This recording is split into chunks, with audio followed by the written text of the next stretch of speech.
Hello, and welcome to another edition of Facebook Live from Texas Christian University. My name is Heath Einstein, and I have the great privilege of serving TCU as Dean of Admission.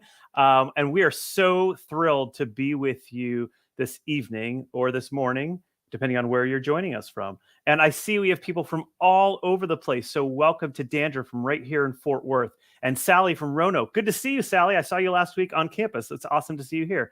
Rodney from my home state of California. We got Monica from Hershey, Pennsylvania. Josh from Missouri.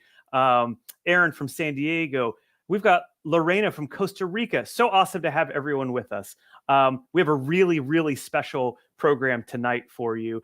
We like to start all of our events with a land acknowledgement. We're in a really sacred space. So TCU respectfully acknowledges all Native peoples who have been here since time immemorial, and in particular, the Wichita and affiliated tribes upon whose ancestral homeland TCU is located. So if you have a chance to check out the monument between Reed Hall and Jarvis Hall, I would highly encourage you to do that the next time you are on campus.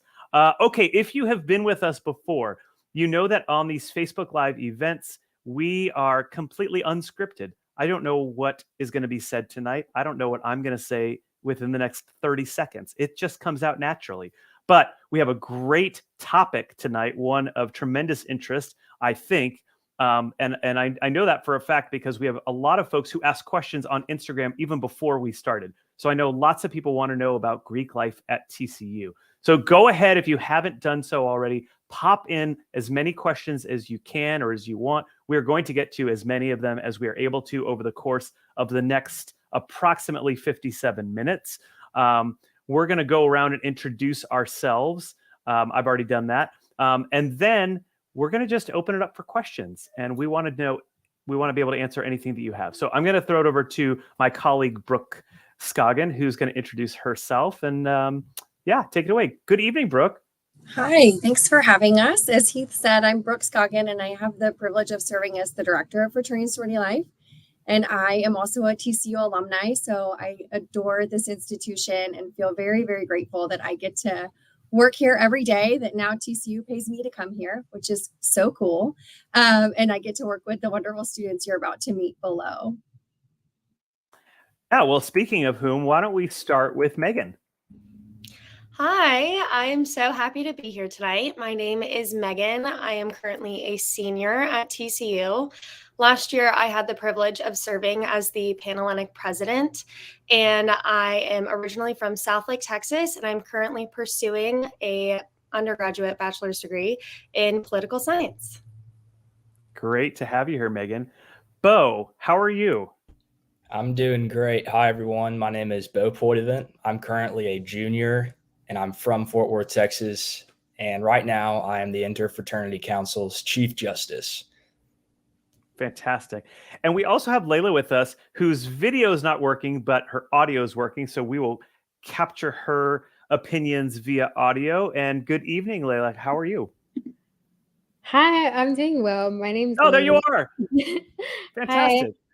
Hi. My camera started working. So I'm currently a sophomore accounting and finance major, and I currently serve as the president of Sigma Lambda Alpha, a multicultural Latina sorority on campus. Awesome. Well, you know, we've already got, I have a question that's come to my head just by way of the introductions that you all had. So can you describe what the different councils are? Because we think of Greek life as this sort of monolithic activity, but really it's lots of different opportunities for students. So who wants to take a stab at describing the different councils? Well, I can take a stab at it since I would say that the Multicultural Greek Council is very diverse. Not only in just the people that it brings into its fraternities and sororities, but I think what sets us apart, as I said, is the people that we have in our council. They come from different backgrounds, different places, and we're so uniquely diverse. I would say that we bring a lot of culture on campus. So you'll see us having taco sales or bringing music and dancing and strolling. And I think it's a very passionate community, and it brings a lot of culture and pride with it. Awesome. Awesome. The Panhellenic Council is the largest council on TCU's campus. So we have around 3,500 girls in our council each year. We usually have a little over 1,000 girls go through our formal recruitment process in the fall each year. And we have 13 chapters on campus. And the main purpose of these chapters is to provide sisterhood, philanthropy, and academic support to the members. Awesome. Bo, tell us about IFC. So for IFC, it's similar to Panhellenic. I guess it would be the second largest council on campus. I work with 6 other guys and we oversee 13 chapters, and they complete anything from philanthropy events to community service days. Of course, during formal recruitment in the fall, there's anywhere from between 600 to 750 freshmen guys who are hoping to join one of the chapters. Awesome. And Well, I'll hop in because yeah, please. two aren't represented here. We only had so many. There they are. Only had so many room on the screen for faces. So our National Panhellenic Council is our historically African American groups, and then our Independent Greek Council is going to have our band or music organizations as well as our Christian sorority. So those make up the full picture of who is part of our fraternity and sorority community. Perfect. Well, and Megan, you talked about how Panhellenic is the largest of the councils, but of course there are more councils, and that actually leads into a question that Ella Grace asked on Instagram, and that is, what % of students are in Greek life at TCU? I would say as far as sororities, around 50% of women enrolled in TCU are a part of sororities. I'm not sure Bo might know the answer better for the men, but there's a really large presence of Greek life on our campus, and a lot of women do find membership in these groups. Fantastic.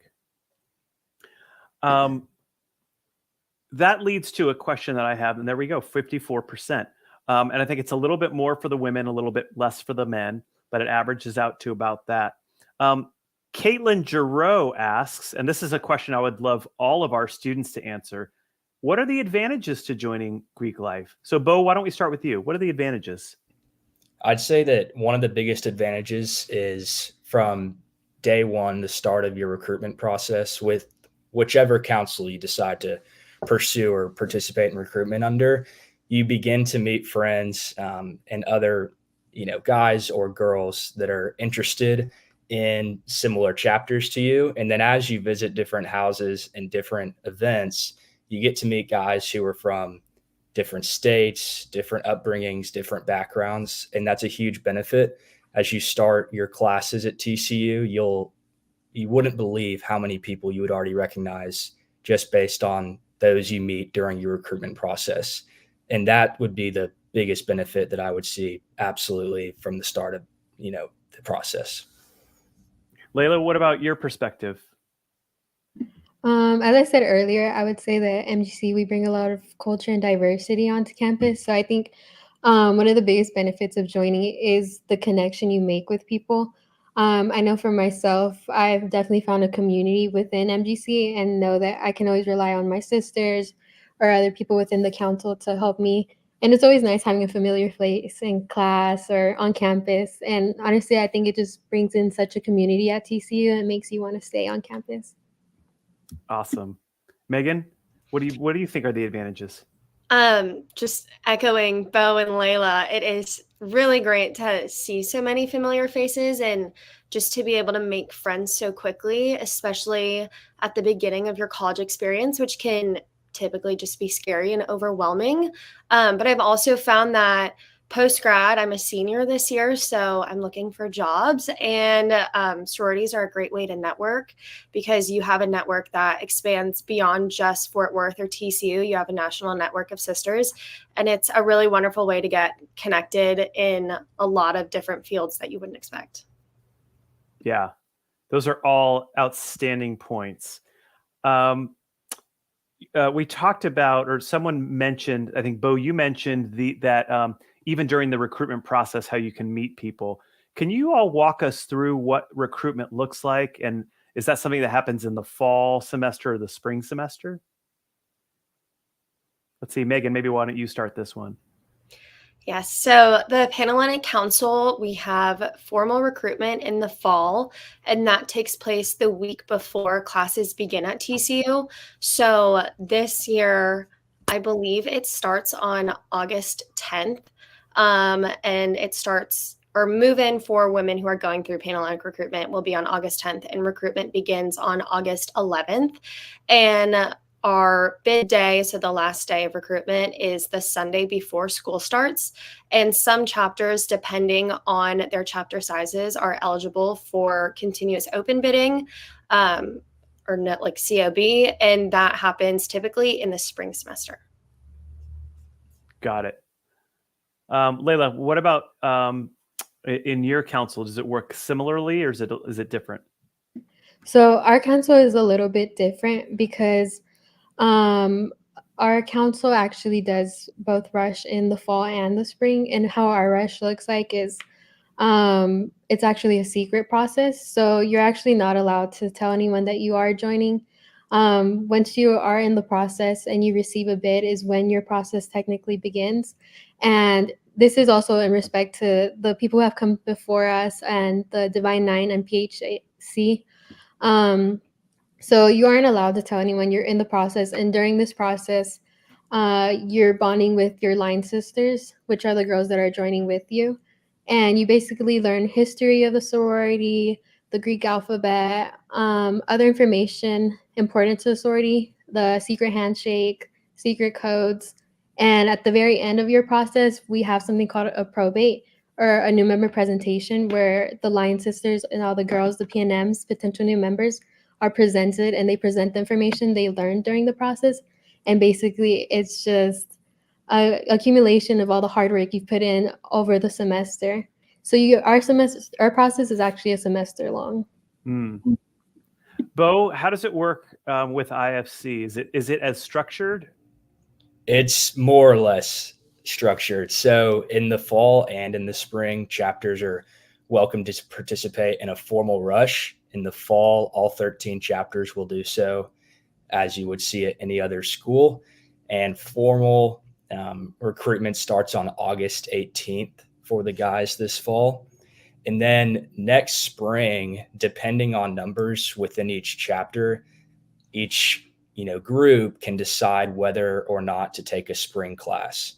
And in the spring, typically there are fewer potential new members going through the process, but we still hope to put them in the right place.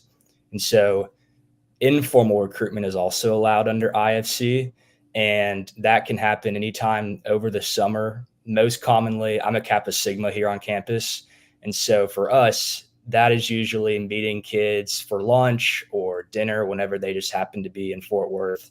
And it's a good opportunity to spend some more concentrated time with an individual fraternity before you get to campus. Great. Thank you. Layla mentioned the Divine Nine. Brooke, can you talk about that?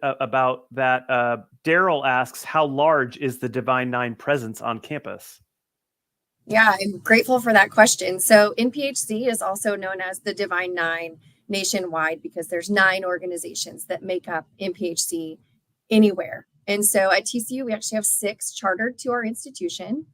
Right now, we have 4 that are active, and we hope that that number grows. So NPHC is kind of top of mind right now as we look at incoming students and how are we marketing that experience to the students. Like Layla said, their process is not this structured out there process like you see for IFC and Panhellenic. And so how do we make sure we're telling students about these opportunities and facilitating ability for students to meet the members of those organizations and talk about what their intake process looks like?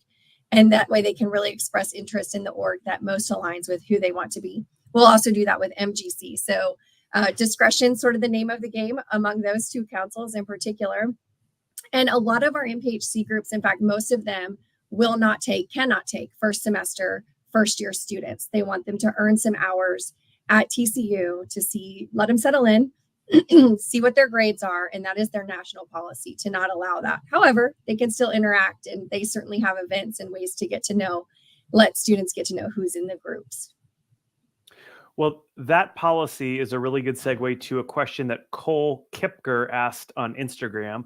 And that is, how challenging is it for students to balance academics, and Greek life. So, Megan, I'm going to start with you. Either in your personal experience or from what you've observed in your sorority or other sororities, how challenging is it for students to do that?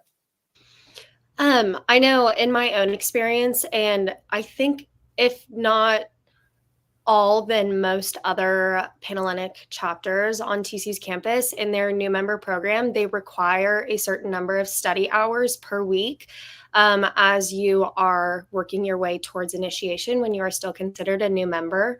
And so they really want to facilitate women that have well-rounded academic lives. They want you to succeed. And so usually they will provide study rooms, tutors, they'll connect you to older members that are in the same program or degree plan as you to try and help you out with that. And usually there's a lot of different policies in place to help you succeed before anything would happen that could possibly damage your academic experience at TCU. Okay, thank you so much, Bo. What about you? Do you think that it's a challenge to balance all that stuff? I'd say for the IFC chapters, it's similar to Panhellenic. There are required study facilitated hours that the newer members must commit to.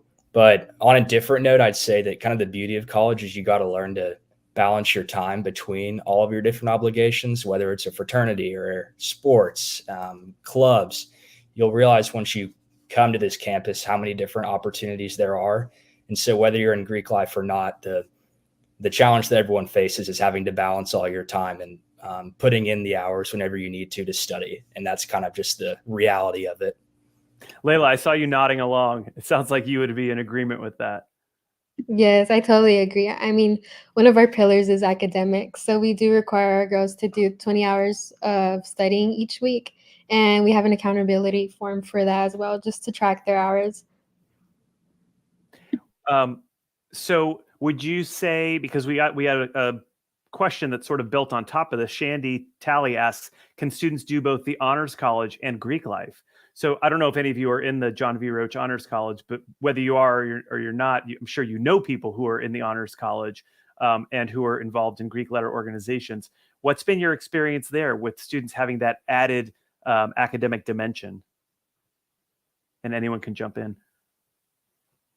Yeah, so I would say a lot of our girls are very involved. They do come from first generation families, so they have to keep up the grades for the scholarship and have to complete study hours and get the opportunity to do 20 hours of community service with us each semester.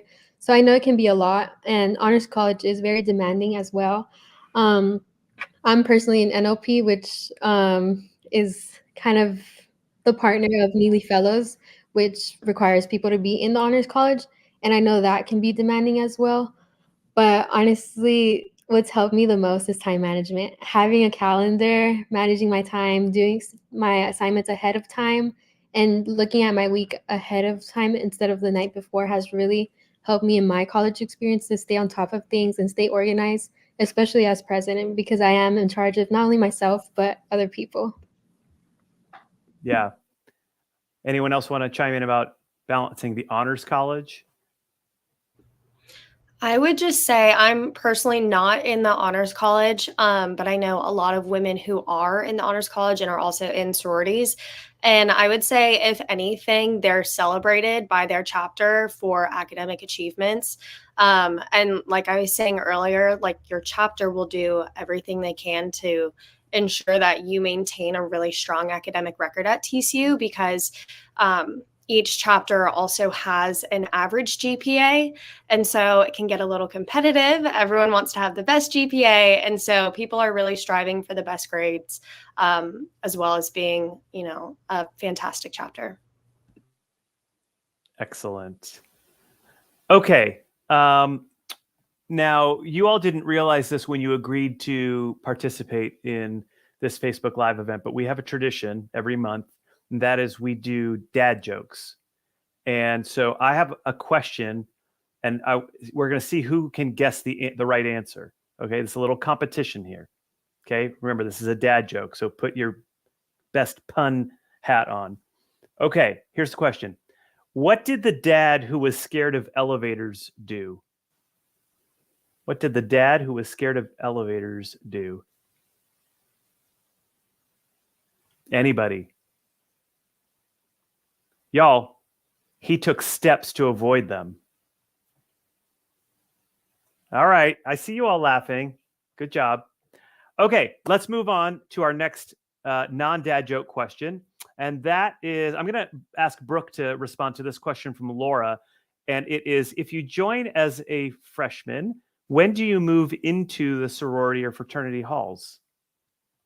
That's a really great question. So we really can't emphasize enough the first year experience, and that includes living in our residence halls designed for our first year students. So you cannot live with us until you're at least a second year student, which is great because we have a 2-year residency requirement. So if you join a group that has a chapter facility, you are welcome to live with us your second year, and we try to create as equally a good experience living in a fraternity and sorority hall. So TCU has a unique advantage here that we own, operate, manage the facilities. So they're not owned by the orgs, they're owned by us, which means they look like TCU buildings.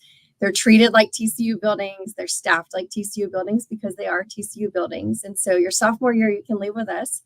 They only house 35 women on the Panhellenic side and 25 on the IFC side. And you've got to think our average chapters for the women are over 300.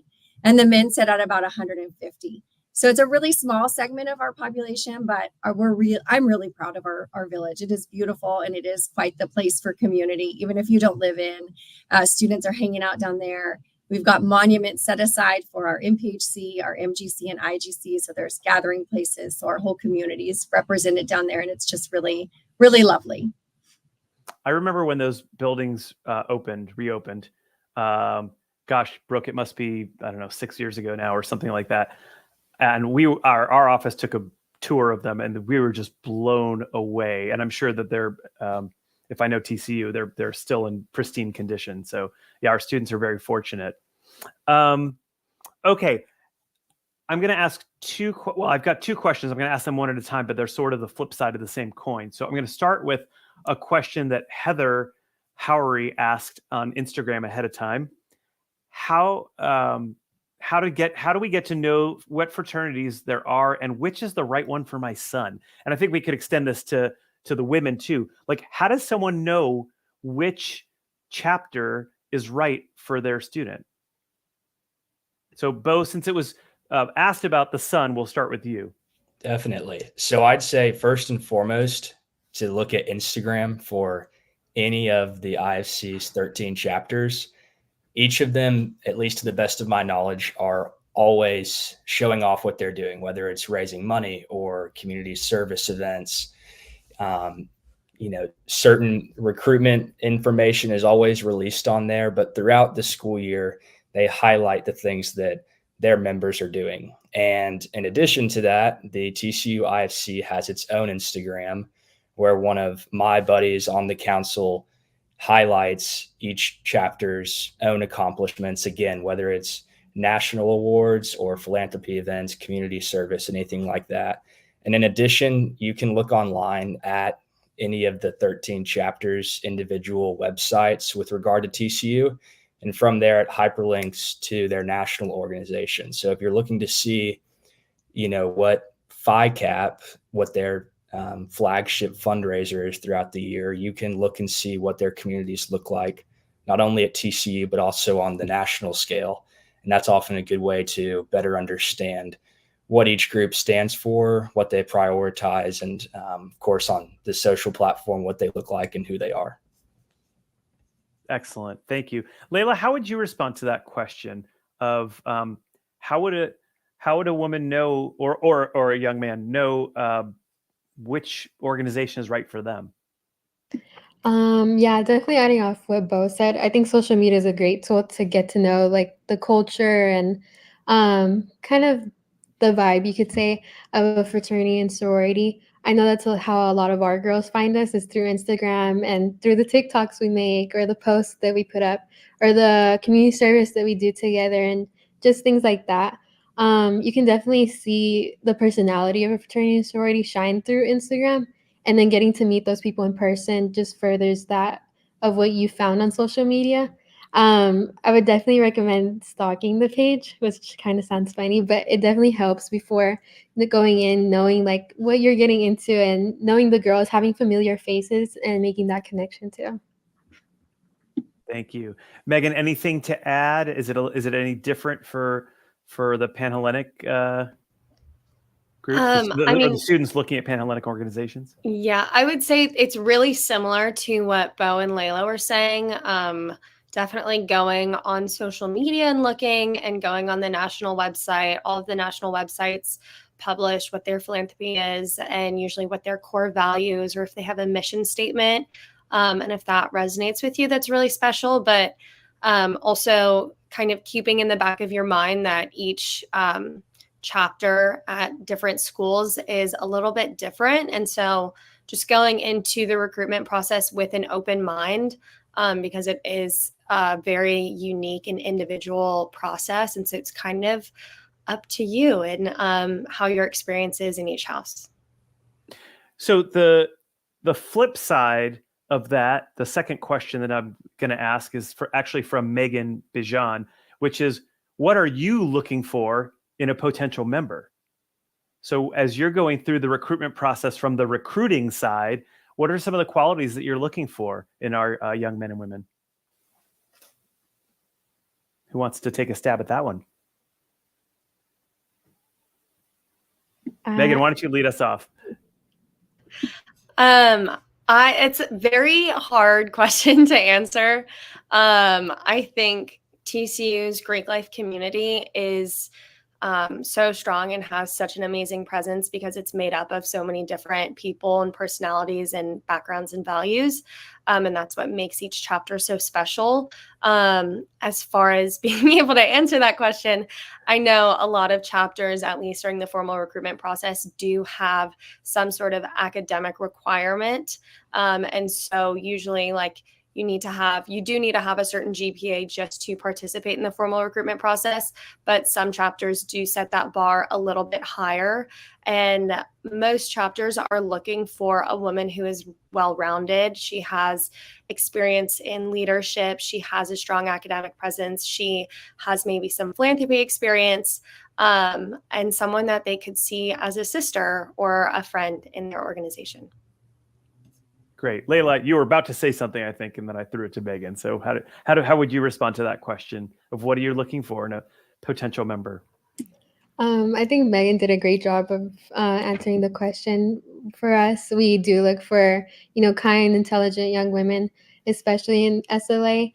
We do require 12 credit hours before joining the sorority, so that is a little bit different in MGC. But as far as connecting with the girls and meeting them, we look for sisters that we could see being in the sorority and overall just being a señorita, which is Spanish for a lady. Kind young women, that's what we look for and we value greatly. Bo, is it just like a guy you want to hang out with, or is there more to it than that?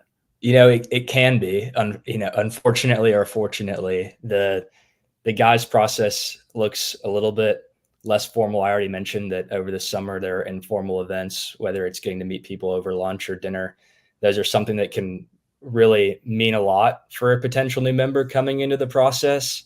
My biggest advice whenever I meet kids coming to TCU is always to take advantage of every hand you get to shake. Try to put more forward than just your name and where you're from, but try to build a connection with someone who's older than you. So when I was going through Rush, I tried to find people who like to fish or hunt and build those friendships early, even if it was just on the basis of similar hobbies, because that gives something, for the older guys to remember you.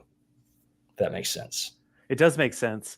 I have a question that I'm sure that there are some people who are wondering, and that is, look, we know that there are students who come to college knowing for sure they want to join a Greek letter organization, and then there are other students who may be on the fence. Can you talk to those students about sort of calming maybe their concerns or fears, and then also maybe if they go through the recruitment process, but then don't end up joining a Greek letter organization, what their experiences might look like? I know that that doesn't describe you, but surely you have friends who who had that experience? They maybe went through the recruitment process and then decided ultimately not to join. Does someone want to respond to that? I'm happy to go first. Great. So with regards to the part one, for anyone who's on the fence, I'd say that for me personally, I'm not best friends with the other 140 guys that are in Kappa Sig with me. However, I'll use a really strong example. This past semester, we had a tragedy occur in our fraternity and lost one of our brothers. And no matter whether we knew that individual very well or not very well at all, we knew at least that there were 150 some odd guys that were in the same position that we were, to lean towards, to talk with. And of course, on a greater spectrum, that brought all 13 chapters together, having to respond to the, issue at hand all together in one way. And so, that even if you're not best friends with everyone in your chapter, you have a ton of other people, whether it's guys or girls, that at least have a similar characteristic or a part of their resume to you that you can connect with them on. Great. Thank you. Anyone else want to respond to those questions about the people maybe who are on the fence? You don't have to. It's okay. I would say for Panhellenic, I think going through the recruitment process, I know Bo was talking about this earlier, just about how you meet so many people just through the process, maybe not even in your own organization, but it's definitely worth a shot. It is something that you won't ever get to experience again in your life. It truly is a unique experience, Panhellenic recruitment. And so I think at least giving it a shot and making as many new friends as you can, and you might just find your forever home. Awesome. Go ahead, Layla. Yeah. Oh, sorry. Yeah, I was actually one of those people when I came to TCU. I was totally against Greek life, and now I'm the president of a sorority. Yeah. So I was on the fence just because I didn't see myself in a sorority, but after making those connections with the girls and meeting with them, and honestly, coming to college can be very lonely. I think finding that community was such a important thing for me, and that's what kind of drew me into sorority and fraternity life, or Greek life. That's great. That's actually a really important story for people to hear. That you don't have to be somebody who knew right from the get-go, and yet you can ascend to a position of tremendous leadership. That's outstanding. And can you all confirm for me that you have friends who are outside the Greek system, and maybe that you've engaged with them in other ways on campus? Because I think there's a perception and a negative perception and an ill-informed perception that if you're involved, that's the only thing you do, and you're not interested in connecting with other people, right? Okay. Kristen asks a question about Frog Camp and whether that's a good opportunity to meet people from sororities. So my question is, and I would extend that to like orientation as well. Everyone I know went through orientation because that's a requirement. Did you all do Frog Camp? And were those experiences that occurred before recruitment helpful to you as you went through the recruitment process? So who would like to begin?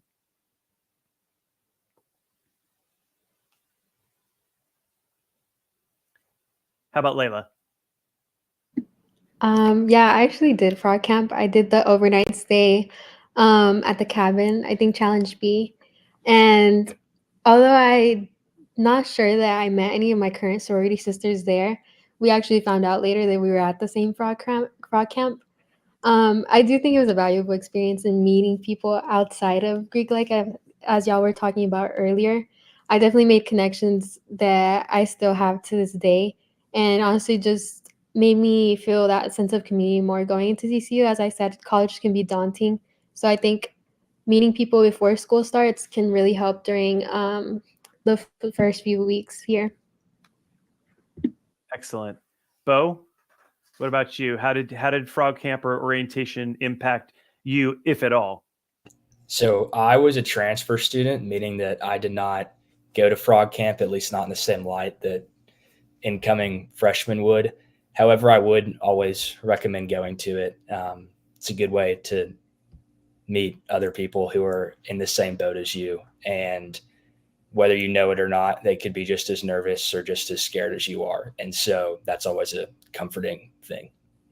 It is. And I'm glad. I didn't know that you came the transfer route. And that's actually reassuring to prospective transfer students that there's an avenue for them to join a Greek letter organization as well. So thank you for that. Megan, how about you? Did you do Frog Camp? I did do Frog Camp, but I'm the class of 24, so I actually came in the fall of 2020. Yeah. So we were still in the COVID era. I actually did not go through recruitment until about a month and a half into my freshman year, which is very non-traditional for TCU, as we normally do it the week before classes start. But Frog Camp was the only place that we could meet people before classes started. And it was a fantastic experience. Even if you're not super social or you're more introverted, it's a great way to just get out on campus and maybe see pieces and parts of campus that you haven't seen if you are doing the Frog Camp that is here on TC's campus. Yeah, I think a lot of us are still trying to block out that semester. Brooke, I have a question for you. It comes from Kim, and that is, what are the average financial dues to join a sorority at TCU? Yeah, so Panhellenic has, I think, a range of dues published on their website. So I don't want to go for memory because I don't trust myself entirely. but what I can tell you is the first semester in most organizations is your most costly. There's some one-time fees you pay. There are initiation fees, your sorority pin, all of those things come up in that first semester. And then after that, it decreases a bit.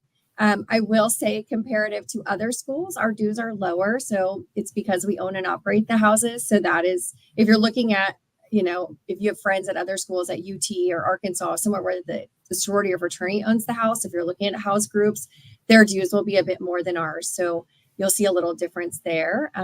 But yeah, check out, if you're speaking to Panhellenic specifically, since you said sorority, tcupanhellenic.com will have a list of the range of dues.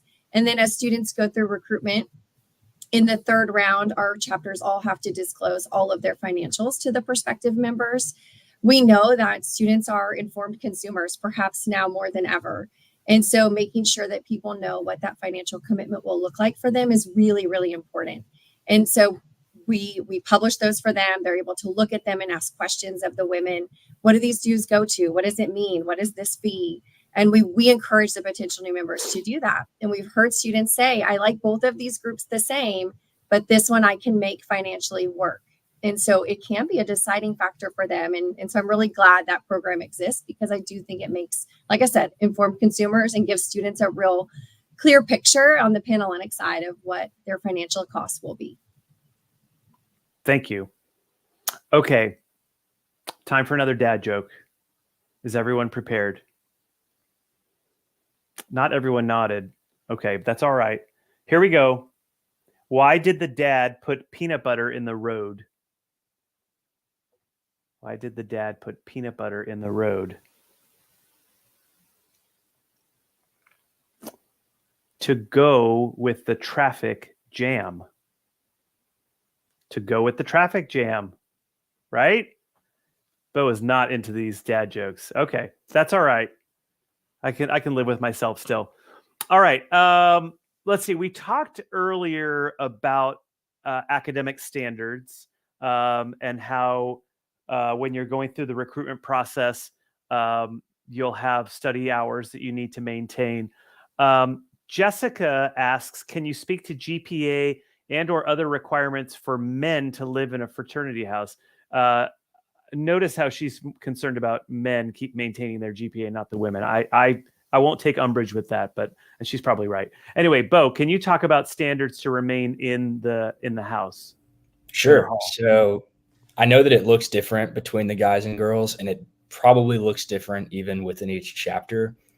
For a lot of the IFC chapters, it is strictly based on GPA. And as Brooke mentioned, it's 25 guys can fit to live in that house. And so out of your 40 members of a pledge class, it might just be the top 25 GPA requirements. And of course, if there are certain individuals who might meet that threshold but don't want to live there, that just bumps the next person up. I do know that some of the other chapters focus a lot on involvement too. So if you put more effort into maybe a philanthropy event, or if you're filling an executive position within your chapter, that can also prioritize the process. But really what it comes down to is GPA a lot between the IFC chapters. That actually just triggered a thought in my head, which is unrelated to exactly what we're talking about, Bo, but about leadership. You all are really important leaders in your organizations. How did that happen for each of you? How did you develop the skills needed and the desire to take on those responsibilities? Layla, why don't we start with you? For me, I think leading has been a learning process because I am so young. I was actually 17 when I came to college, and my 19th birthday just passed, which isn't to say that I can't be a good leader because I am so young, but I think it is a strength. I think Neely Leadership Program has taught me a lot about leadership. We talk a lot about crucial accountability and crucial conversations and what it takes to make a leader. I think for me, my leading style is with empathy. I like to make sure that all my girls are heard, they feel loved, and they feel welcome within our community because we are a smaller community. At the moment, we have 31.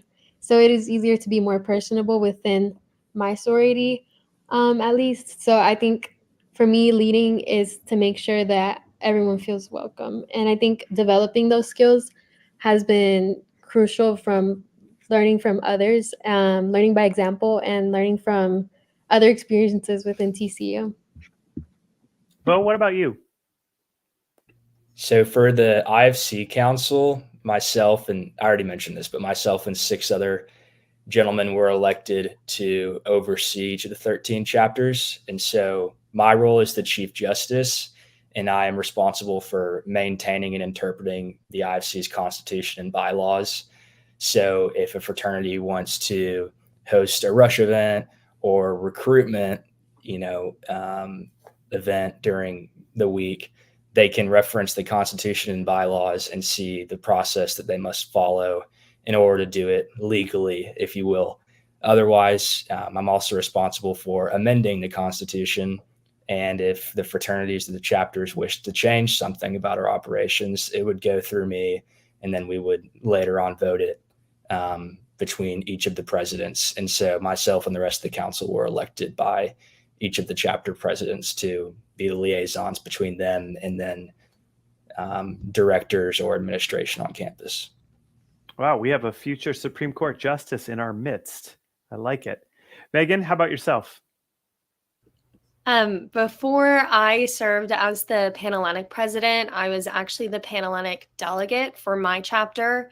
And the Panhellenic Council is really fantastic at making sure that everything that we do as leaders is relayed to chapters as thoroughly and as quickly as possible. So each chapter actually has 2 delegates that they send to council meetings every single week.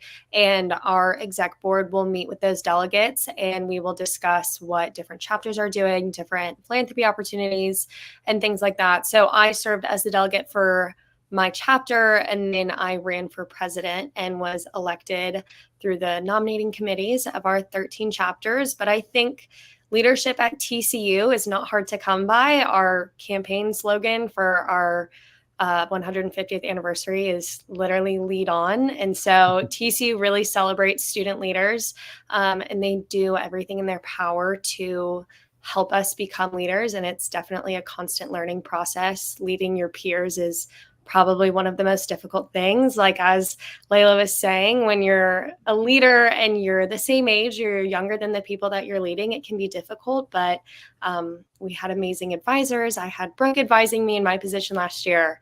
She was very helpful.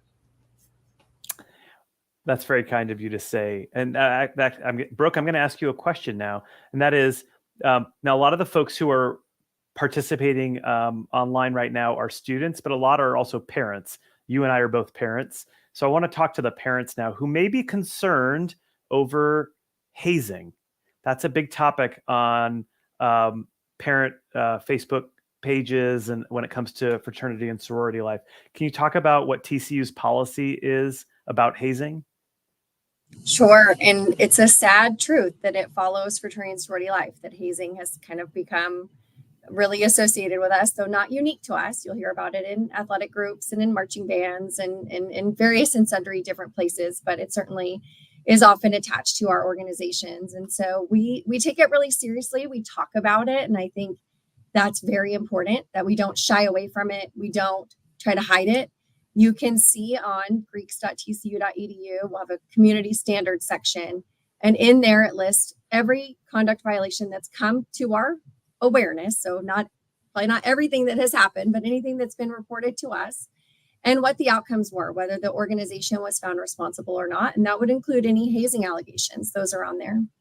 The state of Texas mandates that we send out notice 2 weeks before each long semester starts, telling every student on this campus what organizations, if any, have been found responsible for hazing over the last 6 long semesters, so 3 years. And we comply with that fully. And it also in that lists the state law about hazing. So it's against the state law of Texas to engage in hazing. And of course, it's against our code of conduct, and it is spelled out in our code as well. Anytime hazing allegations come our way, and they do, we work hand in hand with the TCU Police Department to investigate, since it is a crime in our state. So they'll take lead on any investigation, and then they'll share with us information when appropriate, right? If there's any real criminal activity that they're pursuing, they're not going to compromise their investigation. But they will share information with us to then allow us to do our part, to talk to the organization's leaders, perhaps even some of the members, to find out maybe it doesn't reach a criminal threshold, but for TCU, it's not in line with our expectations of students. Sometimes in that it may not quite even reach the hazing policy threshold, but perhaps their behaviors we just would rather not see, right? So one example I can give you quickly, this past fall, a call came in that a group of men were standing outside the basketball arena all dressed in business attire. In and of itself, not really terrible, right? Nobody's getting hurt. But for us, it felt not great. And where could it lead? And so it didn't end up being a hazing case, but we ended up speaking with the leaders of the organization. And what broke down was communication. They had the men showing up way too early for a meeting. And then the men didn't know what to do. And so they just stood there. And then once the leaders came, they knew they were going on essentially a campus tour and talking about different places the fraternity has done things, and they were ending up at our chapel for their ritual. So we had to get all the pieces of that story, and we take all of those very seriously. And we try not to, think, oh, it was nothing. In that case, it really wasn't anything. But it was a good conversation with the leaders about how important it is to give accurate timelines, tell the men what to expect, and explain what's going on. Thank you. That's great. That's super helpful information. Okay. Ashwini asks, approximately how many girls are in each pledge class for Panhellenic? Megan, I don't know if you know those numbers off the top of your head, or maybe just in maybe a range from one chapter to the next. So it definitely depends on the year and just how many girls are going through recruitment. This last year, I believe we had around 11 to 1,200 girls go through our formal recruitment process. And our average chapter size was our average chapter pledge class was around 85 women. A couple years ago, there were some chapters that went over 100 women in a pledge class.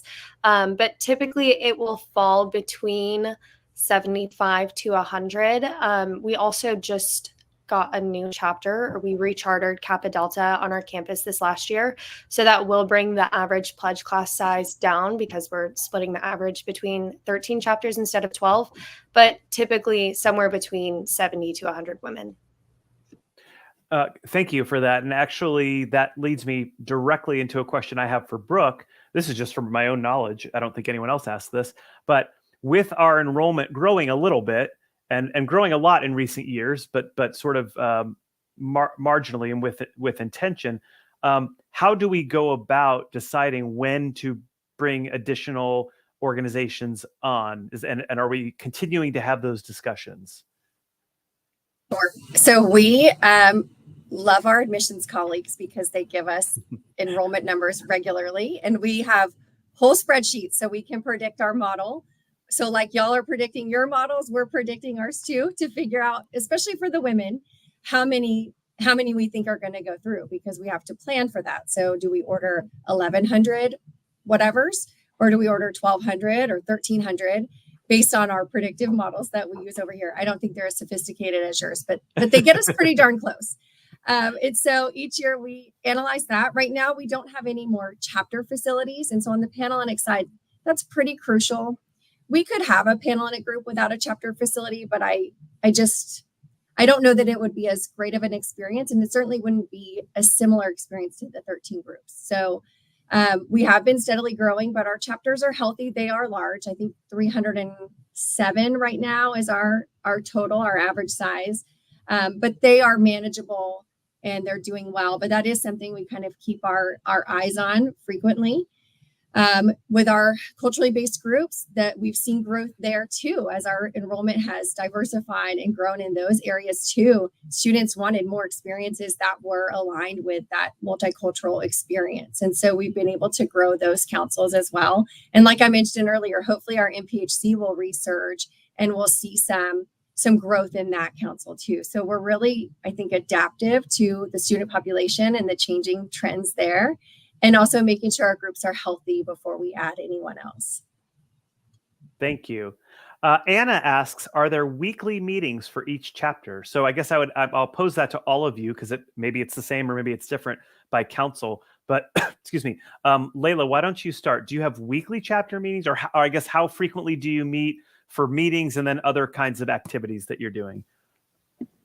Yeah, so we do have weekly chapter meetings.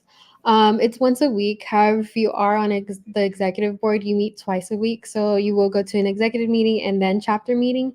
And then as far as other meetings, you might have sisterhood activities, closed sisterhood activities, or open sisterhood activities for the community, as well as we might have community service together. So it depends on the week and month, but anywhere from the beginning of the semester to the end of the semester could look more busy or less busy, depending on the month. Excellent. Megan? The Panhellenic Council is very similar in that meeting style. The only thing I would maybe add is that if you're in the new member program, typically you have to meet once more in addition to the weekly chapter meetings. And that is just to learn more about the chapter, study up on the facts of your organization, and get to know your pledge class a little bit better. Great. Bo, is it the same in IFC? Yes, very similar. I know that some chapters aren't as good about meeting every single week, but for the most part, most of the chapters will meet on Sunday evenings, and they'll last 30 to 45 minutes just to have everyone in the same room and make sure everyone's listening to what's being said. Sure. Okay, Caitlin asks, what is the marching band program like with balancing Greek life? So we had some questions earlier about balancing academics and maybe if you're in the honors college. And what about other activities that you're doing? Marching band's a really good example because there's some pretty significant commitments in the fall semester around football season. So I don't know if any of you have brothers or sisters who are in the marching band, but can you talk about that and maybe by extension other commitments? Yeah, I actually knew a fraternity member in MGC in the marching band. I know that and we had sisters in the marching band as well.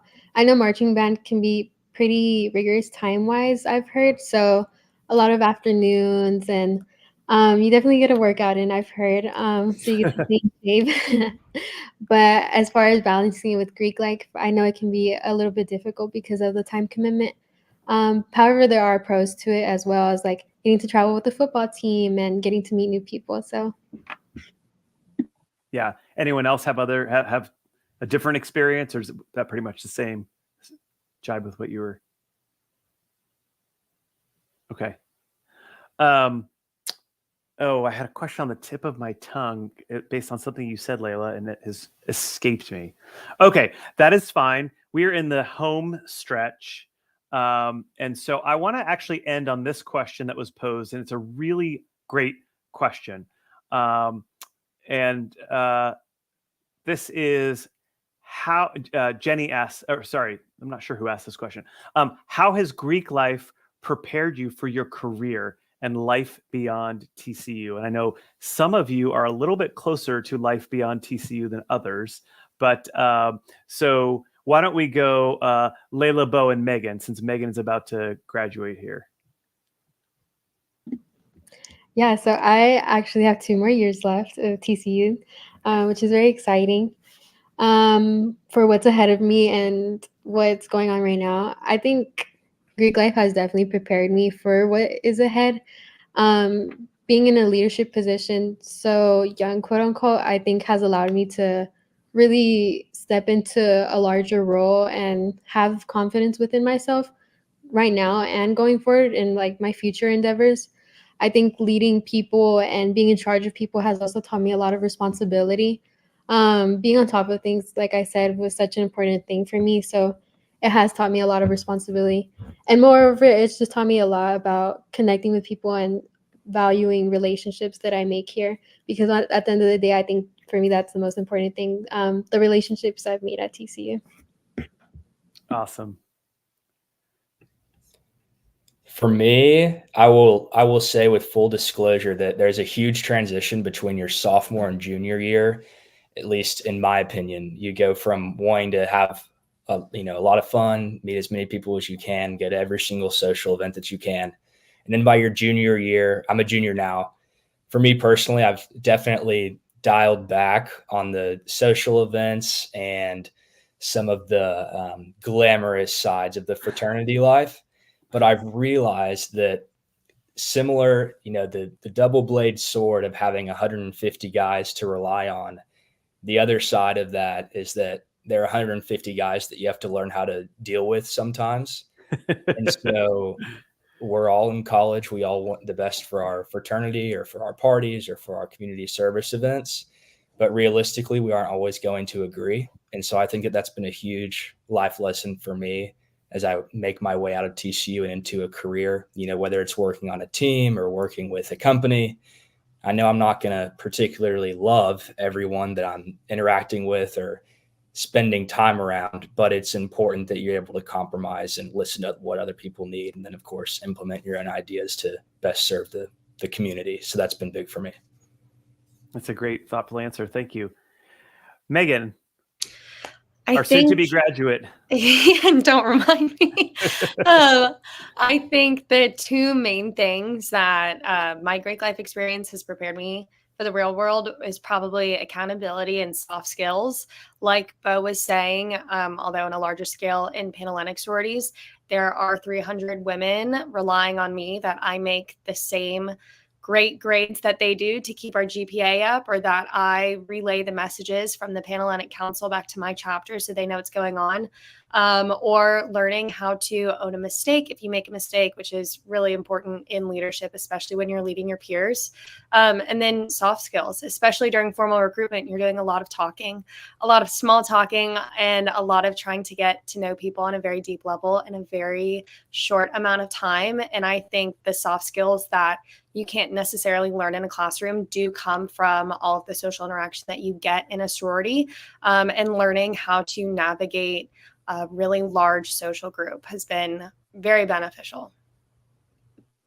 Well, you all did a fabulous job. Thank you very much. It is now 7:00 Central Time. I'm sure you have homework or some other, maybe intramurals or some other activity you want to participate in. So thank you all for being here. Brooke, I want you to get home to your family as well. And I also want to thank 3 individuals that you all did not see, but were working feverishly behind the scenes. Amy Peterson from TCU's Marketing and Communication Division, Rob Berline from our Office of Alumni Relations, and Jenny Moore from the Office of Admission. Thank you, thank you, thank you for helping us make this work. That's it for the month of March. We'll be back next month with another edition of Facebook Live. So until then, go Frogs.